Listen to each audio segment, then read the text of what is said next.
On this episode, I share with you the top 3 things that could kill a home inspection.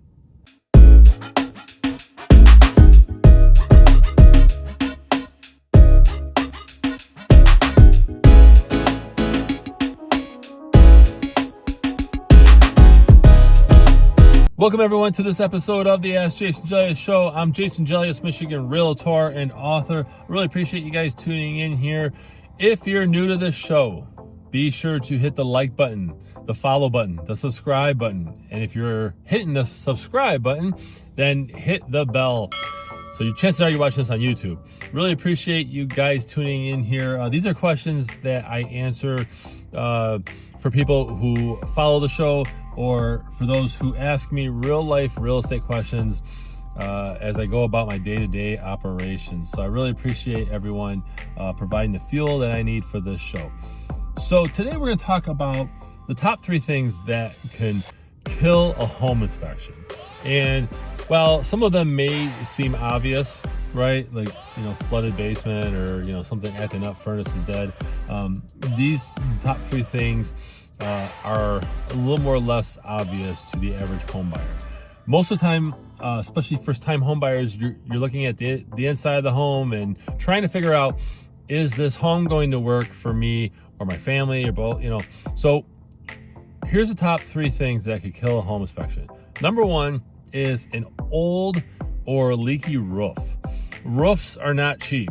Even a small house can command a multi-thousand-dollar repair or replacement for a roof. So leaky roofs, damaged vents up on the roof, shingles that are missing, those are things that can be fixed before you put your house on the market. So that's number 1. Number 2 is appliances failing or not running at peak. Okay, dishwashers, built-in dishwashers that don't get to the right temperature, right, which a good home inspector will look out for that. They'll actually measure how hot the dishwasher gets. A furnace that doesn't perform the way it should or hasn't been maintained properly, right? It's in bad shape. That's a huge cost right there. An old AC unit, things like that. You get the idea. And then number 3 is anything structural. So big gaps or shifting. Big gaps in the exterior, whether it's wood or brick.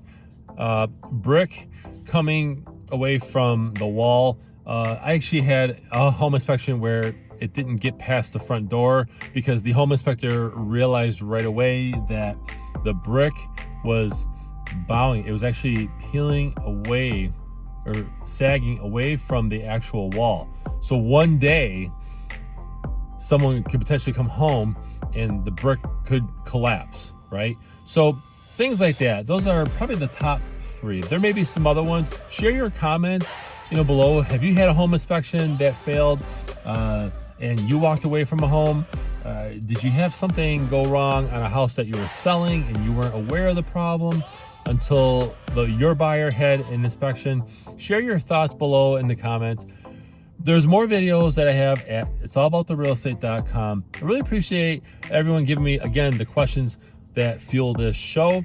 Also, I do have a special announcement that this show is now on Google Podcasts, right? It's on Spotify, and it's coming soon to Apple Podcasts. So this will be in podcast format. Chances are you're listening. If you're listening to this as a podcast, I really appreciate it. Be sure to catch all my episodes on the podcast format. Very excited about that. I'm Jason Gelios, Michigan realtor. Make it a great week.